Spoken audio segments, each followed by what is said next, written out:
بسم اللہ الرحمن الرحیم۔ السلام علیکم ورحمۃ اللہ وبرکاتہ۔ ناظرین، آج کی ویڈیو میں ہم بات کریں گے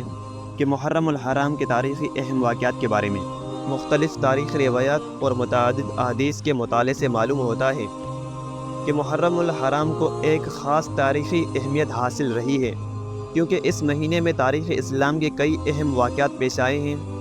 جن میں سے چند کا ہم ذکر کریں گے۔ کہ محرم الحرام کے مہینے میں اللہ تعالیٰ نے حضرت آدم علیہ السلام کی توبہ قبول فرمائی،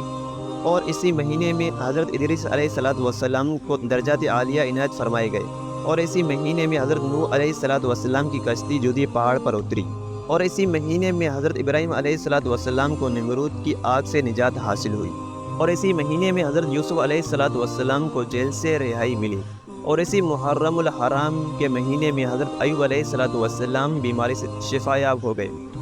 اور اسی محرم الحرام میں حضرت موسیٰ علیہ السلام پر تورات نازل ہوئی۔ اسی مہینے میں حضرت یعقوب علیہ السلام کی بینائی لوٹائی گئی، اور اسی مہینے محرم الحرام میں حضرت یونس علیہ السلام کی امت کی توبہ قبول ہوئی، اور اسی مہینے میں حضرت یونس علیہ السلام کو مچھلی کے پیٹ سے نجات ملی، اور اسی مہینے محرم الحرام میں موسیٰ علیہ السلام اور بنی اسرائیل کو فرعون اور آل فرعون سے نجات ملی، اور اسی مہینے میں حضرت ابراہیم علیہ السلام کو خلیل اللہ کا لقب ملا، اور اسی محرم الحرام میں حضرت عیسیٰ علیہ السلام پیدا ہوئے۔ اسی مہینے میں حضرت عیسیٰ علیہ السلام کو زندہ آسمانوں پر اٹھایا گیا، اور اسی مہینے 10 محرم الحرام کو اہل مکہ خانہ کعبہ پر غلاف چڑھایا کرتے تھے،